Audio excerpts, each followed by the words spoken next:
Basicity समझते हैं पहले क्या होती है आपको कि it is defined as the number of H ions या फिर hydronium ions that can be produced by the ionization of one molecule of that aspirin acid.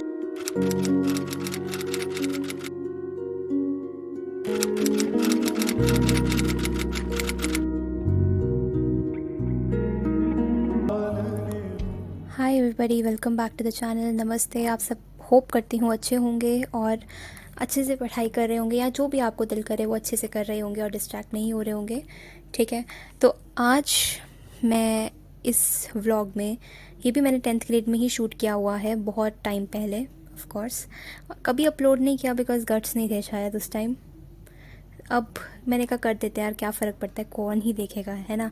तो इसीलिए मैंने अब ये अपलोड कर दिया है। और ये जो ये मेरा बैकग्राउंड है, ये मैं एक्चुअली जून की छुट्टियां चल रही हैं। मैंने जैसे आगे भी मेंशन किया था कि जून की छुट्टियां चल रही हैं and I am here in my नानी हाउस। ठीक है, नानी हाउस कैसे पता चला, क्योंकि मेरा जो ये बैकग्राउंड है ना वो नानी हाउस वाला है। ठीक है, ये मेरे घर में नहीं ऐसा एग्जिस्ट करता। तो वहाँ पे ही मैं पढ़ रही थी, वहीं मैं कर रही थी। और आई टेल यू कि आपको पहले भी मुझे लगता है एक क्लिप देखकर पता चल गया होगा कि मैं केमिस्ट्री पढ़ रही थी। तो हाँ, मैं केमिस्ट्री पढ़ रही हूँ यहाँ पे 10th ग्रेड में। और the chapter that I am studying right now is acid, basis and salt, which was a very difficult chapter back in that 10th grade, because इसमें कुछ नया ही था इस बार। इस जो 10th ग्रेड में हमने पढ़ा ना, बिल्कुल ही कुछ ना 9th में पढ़ा है ऐसा, ना 8th में पढ़ा है, ना कोई पीछे क्लास में पढ़ा है। 10th में पहली बार पढ़ा है और it is a very important chapter as well. So it was very difficult for us, क्योंकि जो ये 10th स्टैंडर्ड ना, ये बेस चैप्टर है 10th स्टैंडर्ड का, क्योंकि उसके आगे वाले चैप्टर्स ना इसी पे ही निर्भर करते हैं। तो it was an important chapter as well, but also a difficult chapter as well, but somehow managed to do it. ठीक है, तो मैंने करना शुरू किया। क्योंकि हमारे टीचर्स ने पहले ही बोल दिया था यार, ये एसिड बेसिस चैप्टर बहुत इंपॉर्टेंट है, और अगर ये अच्छे से नहीं आएगा ना, आगे के चैप्टर्स में डिफ़िकल्टी आएगी। तो इसीलिए मैंने डिसाइड किया कि ये करते हैं। और मैंने पूरी गर्मियों की छुट्टियां सिर्फ एक ही चैप्टर किया केमिस्ट्री का, which is acid, basis and salt. ठीक है, तो हाँ, बस यही कहानी थी इस चैप्टर के पीछे। और हाँ, ऑल्सो क्योंकि एसिड, बेसिस एंड सॉल्ट से हमने अगर ये आ जाए ना, तो अगले चैप्टर जैसे हमारे था एक NH4 अमोनियम क्लोराइड, नहीं, हाँ, अमोनियम क्लोराइड था, हाइड्रोक्लोरिक एसिड था, सल्फ्यूरिक एसिड था, ये सारे अलग अलग चैप्टर्स थे। तो HNO3 भी था, ये सारे चैप्टर्स थे। तो वो हेल्प करता है कि उनको समराइज़ रिमेंबर करने में। सॉरी, ठीक है, आज मुझे पता नहीं मैं इतना फंबल क्यों कर रही हूँ, बट ठीक है यार, माफ़ करना। स्टार्टिंग के वीडियोस है ना, थोड़ा सा होगा उसमें आगे। I hope I learn, and आगे वाली वीडियोस में अच्छा करके दिखाऊंगी आपको। ठीक है, चलो, एक 10th ग्रेड की मुझे केमिस्ट्री की स्टोरी याद आ रही है, वो सुनाती हूँ आपको। तो उसमें स्टोरी में क्या हुआ था ऐसा कि ना, एक्चुअली हमारे जो मैं आपको बताती हूँ मेरा बैकग्राउंड। केमिस्ट्री में मैं थोड़ी बुरी हूँ। ठीक है, मुझे केमिकल रिएक्शंस भूल जाते थे सब कुछ, मतलब कि इधर से उधर कोई न्यूमेरिकल सॉल्व करना आता था तो मैं बहुत गड़बड़ करती थी। ठीक है, chemistry was like my worst subject out of the science. जैसे बताया था ना, geography is my worst subject out of SST, वैसे ही chemistry was the worst subject I felt was in my science. ठीक है, but still somehow I managed to do it. ठीक है, तो वहीं बस लास्ट के कुछ अगस्त, अक्टूबर, कुछ ऐसे मंथ्स चल रहे थे, जो इसके बाद हमारे प्री बोर्ड्स थे। तो हमारे केमिस्ट्री टीचर ने ना एक टेस्ट रखा केमिस्ट्री का, which was like mole concept नामक कोई चैप्टर था उसमें से। ठीक है, स्टोक्योमेट्री आई थिंक, इतना याद नहीं है मेरे को। तो उधर हमने ये टेस्ट देना था।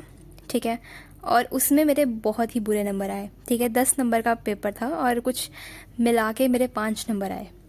ठीक है, फेल। तो उस टाइम जब मैम ने ये पेपर्स डिस्ट्रीब्यूट किए, जिसके मार्क्स जिसमें लिखे हुए थे हमारे, वो डिस्ट्रीब्यूट किए हमें, मुझे तो बहुत धक्का लग गया कि यार इतने कम नंबर आए मेरे हैं।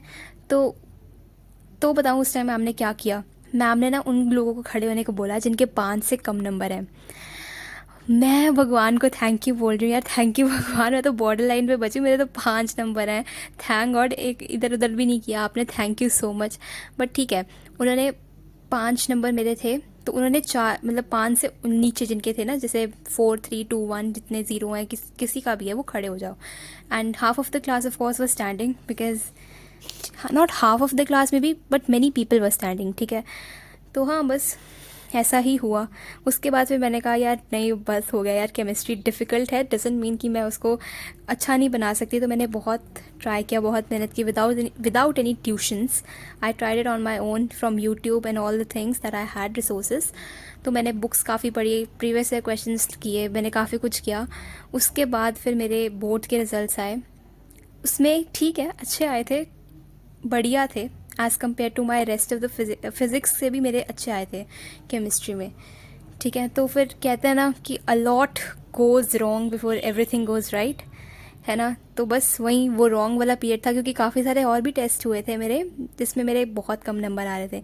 बट बोर्ड्स वाले टाइम मुझे पता चल गया मेरे पोटेंशियल का कि हाँ यार ठीक है, बोर्ड्स का पेपर में भी शायद आसान आता है, जैसे जो टीचर्स डालती हैं टेस्ट, उससे मे बी शायद उससे, इसीलिए कहते हैं ना your best teacher is your last mistake. So of course हमें सीखना चाहिए अपनी गलतियों से यार।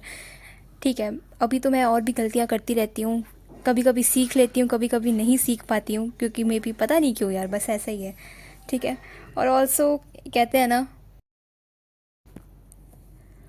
Life lessons won't work unless you do, आपको ही करना पड़ेगा। A ship is always safe at shore, but that's not what it's built for. ठीक है, so I think maybe this video is a message for you that get out of your comfort zone. ठीक है, देखो message दे भी कौन रहा है जो कि अभी भी अपने कंफर्ट जोन में ही बैठा है। ठीक है, कोई बात नहीं, उसकी स्टोरी मैं अब बताऊंगी। Maybe I really want to improve myself and let's see, और इम्प्रूवमेंट की वीडियोज़ भी डालूंगी मैं, आई होप। ठीक है, तो you'll see how I am improving and क्या कुछ ये गलत हो रहा था मेरे साथ, मैंने क्या डिस्ट्रैक्शंस थी, सब बताऊंगी अब। But now it's the time to get back on the track. ठीक है, it's better for you to practise than to preach, right.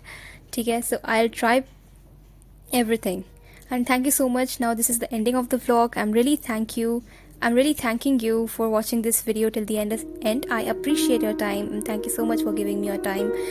I wish best for you. Thank you so much for watching this. Have a great day.